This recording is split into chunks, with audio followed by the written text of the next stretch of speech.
In the shadowed corners of London, where the Tower brooded and the Thames ran thick with secrets, lived the true William Shakespeare.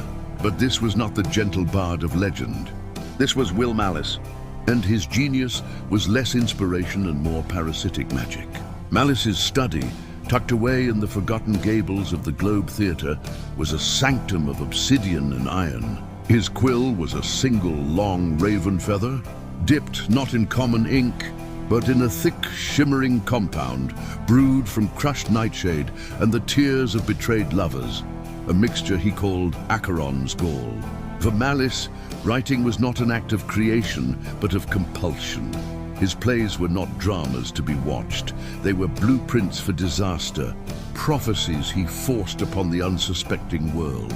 The audience never applauded the actors. They were merely witnessing the prologue to their own inevitable ruin. Tonight, Malice was at the precipice of his masterpiece, a colossal work intended to eclipse the petty tragedies of his past. A play titled The Unmaking of Albion. He leaned over the parchment, his grey-streaked hair falling across eyes that glowed with a feral, unsettling green. He chuckled, a dry, scraping sound like a coffin lid dragged across stone, as he penned the fatal words that would plunge the neighbouring town of Bristol into civil war. A common man, once bound by simple law, shall see the crown as but a broken straw. The loyalty that warmed his honest heart is ice, and soon the killing must impart that fear and envy are the truest kings. Hear now the noise the common rabble brings. As the ink dried, a ripple of pure magical corruption surged out of the study window, invisible to all but those attuned to despair. Miles away, in a tavern in Bristol, a hard-working baker suddenly experienced a seismic shift of perspective.